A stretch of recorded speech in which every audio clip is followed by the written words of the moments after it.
হরে কৃষ্ণ। সুধী ভক্তবৃন্দের শ্রী চরণ কমলে আমার সশ্রদ্ধ প্রণাম। আজকে আমরা ভগবদ গীতার পুরুষোত্তম যোগের 19 নম্বর শ্লোক সম্পর্কে আলোচনা করব। ভগবান ভগবদ গীতার পুরুষোত্তম যোগে 19 নম্বর শ্লোকে কি বলছেন, খুব অদ্ভুত বিবরণ এখানে দেয়া আছে। আমরা যদি তা শ্রবণ করি, আমাদের মন কিন্তু ভগবানের প্রতি আকৃষ্ট হয়ে ভগবানের কার্যে লিপ্ত হবে। এই শ্লোকে ভগবান কি বলছেন, সবাই আমার সাথে এক বাক্যে বলো, করজোড়ে। जो माम एवं असंमूर जानति पुरुषोत्तमं स सर्वविद भजति माम सर्वभावेन भारत। भगवान বলছেন, য যিনি মাম আমাকে এবং এভাবে অসংমূঢ় নিঃসন্দেহে জানাতি জানেন পুরুষোত্তম পরমেশ্বর ভগবান স তিনি সর্ববেদ সর্বজ্ঞ ভজতি ভজনা করেন মাম আমাকে সর্বভাবে না সর্বতভাবে ভারত হে ভারত। ভগবান বলছেন, হে ভারত। ভারত শব্দের অর্থ কি আমরা জানি, দেশের নাম ভারত। অবশ্যই আমাদের দেশের নাম ভারতবর্ষ। এই ভারতবর্ষ আসছে কোথা থেকে? এই নাম ভরত মহারাজের কাছ থেকে এই ভারত নাম আসছে। ভারত নাম ভরত মহারাজের কাছ থেকে আসছে। আর সেই ভরত মহারাজের কি? হে ভারত। ভরত মহারাজের বংশজ অর্জুন বলে অর্জুনকে বলা হচ্ছে হে ভারত। এখানে বলছেন, হে ভারত, যিনি নিঃসন্দেহে আমাকে পুরুষোত্তম বলে জানেন, তিনি সর্বজ্ঞ এবং তিনি সর্বতভাবে আমাকে ভজনা করেন। এখানে বলছেন, যিনি নিঃসন্দেহে আমাকে পুরুষোত্তম বলে জানেন, যিনি নিঃসন্দেহে ভগবানকে পুরুষোত্তম বলে জানেন, তিনি সর্বজ্ঞ। প্রথমে বলা হচ্ছে কি? তিনি সর্বজ্ঞ এবং তিনি সর্বতভাবে আমাকে ভজনা করেন। তিনি সর্বদিক থেকে আমাকে ভক্তি করেন, আমাকে ভজনা করেন। এখানে বলছেন কি তাৎপর্য? পরম তত্ত্ব ও জীবের স্বরূপ সম্বন্ধে নানা রকম দার্শনিক অনুমান রয়েছে। পরম তত্ত্ব মানে ভগবান, আর জীব মানে আমরা। আমাদের আর ভগবানের মধ্যে স্বরূপ সম্বন্ধে নানা রকম দার্শনিক অনুমান আছে। এখন এই শ্লোকে পরম পুরুষোত্তম ভগবান স্পষ্টভাবে বর্ণনা করছেন যে, যিনি এখন এই শ্লোকে পরম পুরুষোত্তম ভগবান স্পষ্টভাবে বর্ণনা করছেন যে, যিনি জানেন শ্রীকৃষ্ণ হচ্ছেন পরম পুরুষ, তিনি প্রকৃতপক্ষে সর্বজ্ঞ। যে ব্যক্তি জানেন শ্রীকৃষ্ণ হচ্ছেন পরম পুরুষ, তিনি প্রকৃতপক্ষে সর্বজ্ঞ, মানে সব কিছু জানেন বা সব কিছুর জ্ঞাতা। যিনি জানেন যে ভগবান শ্রীকৃষ্ণ হচ্ছেন পরম পুরুষ, তিনি প্রকৃতপক্ষে সর্বজ্ঞ। যে অনভিজ্ঞ, সে পরম তত্ত্ব সম্বন্ধে কেবল অনুমানই করে চলে। যে অনভিজ্ঞ মানে যে জ্ঞানী না, সে কিন্তু শুধু অনুমানই করে চলে যে ভগবান কৃষ্ণ কি ভগবান, এই যে অনুমান, এই অনুমানই করে চলে। কিন্তু যথার্থ জ্ঞানী তার অমূল্য সময়ের অপচয় না করে সরাসরিভাবে কৃষ্ণ ভাবনায় ভগবত ভক্তিতে নিজেকে নিযুক্ত করেন। কিন্তু যথার্থ জ্ঞানী ব্যক্তি সে সময়ের অপচয় করে না। সে সময়ের অপচয় না করে সরাসরিভাবে কৃষ্ণ ভাবনাময় ভগবত ভক্তিতে নিজেকে নিযুক্ত করেন। কৃষ্ণ ভাবনাময় ভগবত ভক্তিতে নিজেকে নিযুক্ত করেন। ওই জন্য কি বলা হয়, যেজন কৃষ্ণ ভজে সে বড় চতুর। চতুর মানে কি? বুদ্ধিমান ব্যক্তি। তাহলে বুদ্ধিমান ব্যক্তি কি করে? সময়ের অপচয় না করে কৃষ্ণকে সর্বশ্রেষ্ঠ মনে করে, সর্বজ্ঞানী মনে করে, পরম পুরুষ মনে করে তার ভক্তিতে নিজেকে নিযুক্ত করেন। সমগ্র ভগবদ গীতায় সর্বত্রই এই তত্ত্বের উপর জোর দেওয়া হয়েছে। সমগ্র ভগবদ গীতায় অর্থাৎ গীতার 18টা অধ্যায়ের ওপর এই জোর দেওয়া হয়েছে যে ভগবান হচ্ছেন সর্বশ্রেষ্ঠ এবং ভগবান এই যোগের মাধ্যমে, বিশেষ করে পুরুষোত্তম যোগের মাধ্যমে ভগবান জানাচ্ছেন জগৎকে যে আমি হচ্ছি পুরুষোত্তম, সমস্ত পুরুষের মধ্যে আমি উত্তম।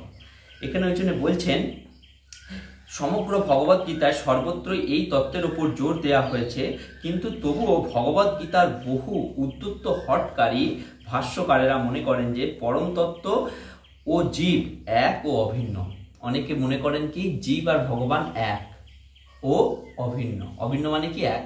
এক ও অভিন্ন, যার কোনো পার্থক্য নেই। অনেকে অনেক মনে করে, অনেক হঠ যোগী অর্থাৎ হঠকারী ভাষ্যকারেরা যারা যোগ সাধনায় নিমগ্ন বা যারা অন্য পথের অবলম্বনকারী, তারা মনে করে ভগবান মানে পরম তত্ত্ব ও জীব এক, এর কোনো পার্থক্য নেই। বৈদিক জ্ঞানকে বলা হয় শ্রুতি অথবা শ্রবণের মাধ্যমে শিক্ষা। আমরা সবাই জানি বেদের আরেক নাম ছিল শ্রুতি। কেন? বেদের কথা শুনে শুনে মনে রাখা হতো। এখানে বলা হচ্ছে কি বৈদিক জ্ঞানকে বলা হয় শ্রুতি অর্থাৎ শ্রবণের মাধ্যমে শিক্ষা। প্রমাণিক সূত্র শ্রীকৃষ্ণ ও তার প্রতিনিধির কাছ থেকে কেবল বৈদিক জ্ঞান লাভ করা উচিত। প্রামাণিক সূত্রে যেটা প্রমাণ, সেই প্রামাণিক সূত্রে শ্রীকৃষ্ণ ও তার প্রতিনিধির কাছ থেকে কেবল বৈদিক জ্ঞান লাভ করা উচিত। ভগবান এবং ভগবানের প্রতিনিধির কাছ থেকে বেদের জ্ঞান লাভ করা উচিত। এখানে শ্রীকৃষ্ণ খুব সুন্দরভাবে সব কিছুর পার্থক্য বর্ণনা করছেন এবং এই সূত্র থেকে সকলেরই শ্রবণ করা উচিত। নির্বোধের মতো কেবল শ্রবণ করাই যথেষ্ট নয়, সাধুগুরু বৈষ্ণবের কৃপা লাভ করে তা উপলব্ধি করতে হবে। শুধু শ্রবণ করলে হবে না, সেটাকে আমাদের উপলব্ধি করতে হবে। কার কাছ থেকে? সাধুগুরু বৈষ্ণবের কাছ থেকে। আমরা যদি শ্রবণ করি, শুধু শ্রবণের দ্বারা কিন্তু আমাদের সবকিছু লাভ হয় না। যদি সেটা আমরা উপলব্ধি না করি, সেই কার্য কিন্তু সম্পাদন হয় না। যেমন আমরা ভাবি, যদি একটা উদাহরণ দিই, রসগোল্লা, আমরা নাম শুনলাম কি রসগোল্লা খুব মিষ্টি, রসগোল্লা খুব খেতে সুন্দর, কিন্তু শুধু যদি শুনলাম, আমি কি তার স্বাদ বুঝতে পারলাম? বুঝতে পারলাম না। যদি আমরা সেটা গ্রহণ করি, খাই, আমরা অনায়াসে তার স্বাদ বুঝতে পারবো। সেটা মিষ্টি কি তেতো কি টক কি ঝাল অনায়াসে বুঝতে পারবো। ঠিক সেরকম শুধু ভগবান কথা শ্রবণ করলে হবে না, উপলব্ধি করতে চেষ্টা করতে হবে, উপলব্ধি করার চেষ্টা করতে হবে। আর সেই কথা কার কাছ থেকে শুনতে হবে? সাধুগুরু বৈষ্ণবের কাছ থেকে। এখানে বলছেন, এমন নয় যে কেবল কেতাবি বিদ্যার উপর নির্ভর করে শুধুমাত্র অনুমান করলেই চলবে। বিনীতভাবে ভগবদ গীতা থেকে শ্রবণ করতে হবে যে জীব সর্বদাই পরম পুরুষ ভগবানের অধীন তত্ত্ব। আমরা সর্বদাই পরম পুরুষ ভগবানের অধীন তত্ত্ব। পরম পুরুষোত্তম ভগবান শ্রীকৃষ্ণের বর্ণনা অনুসারে যিনি এই তত্ত্ব উপলব্ধি করতে সক্ষম হয়েছেন, তিনিই বেদের যথার্থ উদ্দেশ্য সম্বন্ধে অবগত হতে পেরেছেন। তাহলে যিনি ভগবানের এই পরম তত্ত্ব সম্পর্কে জানতে পেরেছেন, তিনিই বেদের যথার্থ উদ্দেশ্য সম্বন্ধে অবগত হতে পেরেছেন। কেন বেদ কেন তৈরি হয়েছে? বেদের মাধ্যমে আমরা ভগবানকে জানতে পারবো, এই জন্য বেদ তৈরি করা হয়েছে। আর যদি বেদ পড়ে, যদি বেদের বাক্য শুনে ভগবানকে জানতে না পারি, তাহলে কিন্তু বেদের সার্থকতা আমাদের কাছে প্রকাশ পাবে না। বেদের সার্থকতা কখন? না, বেদের মাধ্যমে আমরা ভগবান শ্রীকৃষ্ণকে যথারূপ জানতে পেরে তার ভক্তিতে, তাকে পরম পুরুষ মনে করে তার সেবায় নিযুক্ত হব।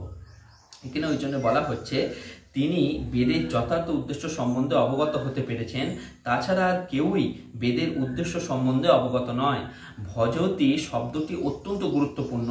পরমেশ্বর ভগবানের সেবা সম্পর্কে অনেক জায়গায় ভজতি শব্দটা ব্যবহার করা হয়েছে। কেউ যখন পূর্ণ কৃষ্ণ ভাবনাময় হয়ে ভগবত ভক্তিতে নিযুক্ত হয়, তখন বুঝতে হবে যে তিনি ইতিমধ্যেই সমস্ত বৈদিক জ্ঞান উপলব্ধি করতে পেরেছেন। কোনো ব্যক্তি যদি পূর্ণ কৃষ্ণ ভাবনাময় হয়ে ভগবত ভক্তিতে নিযুক্ত হন, তাহলে বুঝতে হবে তিনি ইতিমধ্যেই সমস্ত বৈদিক জ্ঞান উপলব্ধি করতে পেরেছেন। বৈদিক জ্ঞান মানে বেদের জ্ঞান। বেদের জ্ঞানের মাধ্যমে আমরা ভগবানকে জানতে পারি। আর যখন কোনো ব্যক্তি পূর্ণ ভক্তি সহকারে, পূর্ণ শ্রদ্ধা সহকারে কৃষ্ণ ভাবনায় নিযুক্ত হয়, সে অনায়াসেই সমস্ত বৈদিক জ্ঞান উপলব্ধি করতে পেরেছেন।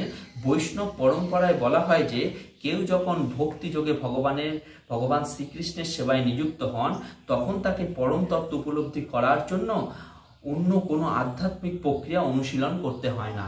যখন কোনো ব্যক্তি ভক্তিযোগে ভগবানের সেবায় যুক্ত হতে চায়, তখন তাকে আর অন্য কোনো পথ বা অন্য কোনো কার্য অবলম্বন করতে হয় না।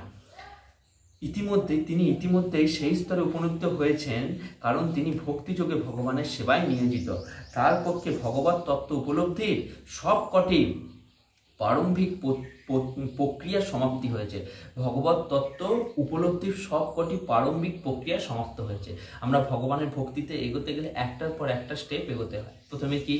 গীতার অধ্যয়ন করতে হয়। গীতার মাধ্যমে কৃষ্ণকে জানতে পারি, সেই কৃষ্ণ কি লীলা করেছেন তার জন্য আমাদের ভাগবতম পড়তে হয়। আবার সেই কৃষ্ণ কলিযুগে কি রূপে এলেন, চৈতন্য চরিতামৃত পড়তে হয়, একাদশী ব্রত রাখতে হয়, ভগবানের নিষ্ঠা সহকারে নাম জপ করতে হয়, প্রণাম নিবেদন করতে হয়, প্রসাদ গ্রহণ করতে হয়।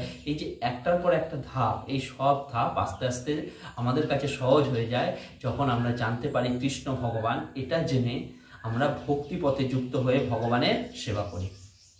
এখানে লিখছেন তারপর যে, কিন্তু কেউ যদি শত সহস্র জীবন ধরে ভগবত তত্ত্ব সম্বন্ধে কেবল অনুমান করে শ্রীকৃষ্ণকে পরম পুরুষ ভগবান রূপে উপলব্ধির পর্যায়ে উপনীত না হয় এবং তার শ্রী পাদপদ্মে আত্মসমর্পণ করতে না পারে, তাহলে বহু বর্ষ ধরে তার যে এত সমস্ত অনুমান, তা কেবল সময়ের অপচয় মাত্র।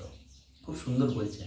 কেউ যদি ভগবানকে অনুমান করতে থাকে যে ভগবান শ্রীকৃষ্ণ হচ্ছেন যে ভগবান, এটা যদি অনুমান করতে থাকে, ভগবানের সেই চরণ কমলে আত্মসমর্পণ নিজেকে না করে, তাহলে বহু বছর ধরে তার যে অনুমান, এই অনুমানটাই কিন্তু বিফল এবং এটা সময়ের অপচয় মাত্র। এই গীতার মাধ্যমে আমরা অনেক কিছু শিক্ষা লাভ করতে পারি।